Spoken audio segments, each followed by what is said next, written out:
মধ্যপ্রাচ্য এখন বারুদের স্তূপে দাঁড়িয়ে, আর সেই স্তূপে আগুন লাগাতে পারে একটি মাত্র নির্দেশ। ইরানে হামলার দ্বার প্রান্তে যুক্তরাষ্ট্র, এমনটাই ধারণা করছে ইসরায়েল। ইসরায়েলি সংবাদ মাধ্যম চ্যানেল 12 জানাচ্ছে, যুক্তরাষ্ট্রের ইরানে সামরিক হামলার প্রস্তুতি শেষ পর্যায়ে রয়েছে, শুধু সময়ের অপেক্ষা। তবে এখনও শেষ সিদ্ধান্ত নেননি মার্কিন প্রেসিডেন্ট ডোনাল্ড ট্রাম্প। 25 জানুয়ারি এই খবর প্রকাশের পর থেকেই কূটনৈতিক অঙ্গনে শুরু হয়েছে তীব্র গুঞ্জন। কারণ প্রস্তুতি শুধু হামলার জন্য নয়, ইরানের সম্ভাব্য পাল্টা হামলার কথাও মাথায় রেখেই নিজেদের সাজাচ্ছে মার্কিন সেনারা। মধ্যপ্রাচ্যে যুক্তরাষ্ট্রের সামরিক উপস্থিতি বাড়ছে চোখে পড়ার মতো। চ্যানেল 12 জানায়, রণতরী যুদ্ধবিমান ও ভারী অস্ত্র মোতায়েন সম্পূর্ণ করতে যুক্তরাষ্ট্রের আর মাত্র কয়েকদিন সময় লাগবে। আর এই সমাবেশ গত 8 মাসের মধ্যে সবচেয়ে বড়। এই শক্তি প্রদর্শনের কেন্দ্রে রয়েছে পরমাণু শক্তিচালিত রণতরী USS অ্যাব্রাহাম লিঙ্কন।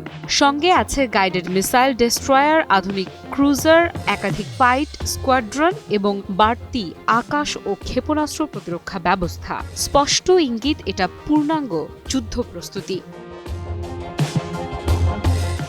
এই পরিস্থিতিতে আগুনে ঘি ঢেলেছেন স্বয়ং ডোনাল্ড ট্রাম্প। গত সপ্তাহে তিনি বলেন, ইরানের দিকে আমাদের বিশাল নৌবহর যাচ্ছে। এই একটি বাক্যই নতুন করে নাড়িয়ে দেয় বিশ্ব রাজনীতি। হামলার গুঞ্জন মুহূর্তেই ছড়িয়ে পড়ে।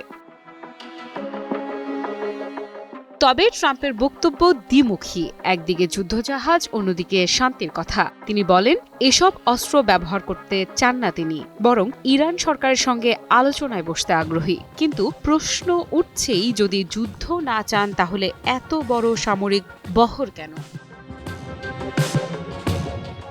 এই উত্তেজনার পেছনে রয়েছে ইরানের ভেতরের রক্তক্ষয়ী পরিস্থিতি। গত 28 ডিসেম্বর জীবনযাত্রার ব্যয় বৃদ্ধি নিয়ে শুরু হওয়া বিক্ষোভ অল্প সময়েই রূপ নেয় সহিংস সরকার বিরোধী আন্দোলনে। পরিস্থিতি নিয়ন্ত্রণে কঠোর হয় নিরাপত্তা বাহিনী।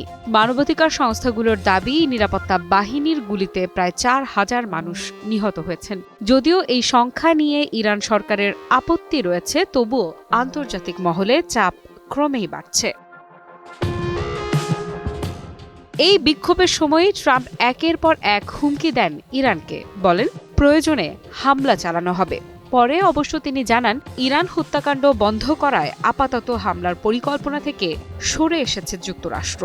কিন্তু বাস্তবে প্রস্তুতি থামেনি, বরং আরও জোরদার হয়েছে।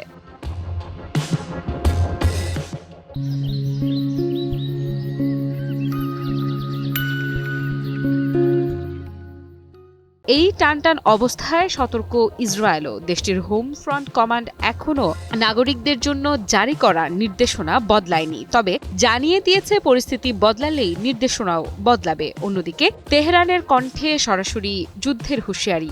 ইরানের বিপ্লবী গার্ড ঘোষণা করেছে, ছোট হোক বা বড়, যে কোনো হামলাকেই তারা সর্বাত্মক যুদ্ধ হিসেবে বিবেচনা করবে। অর্থাৎ একবার আঘাত এলে জবাব হবে পূর্ণ শক্তিতে। আফরিদা ইফরাত, নিউজ 24।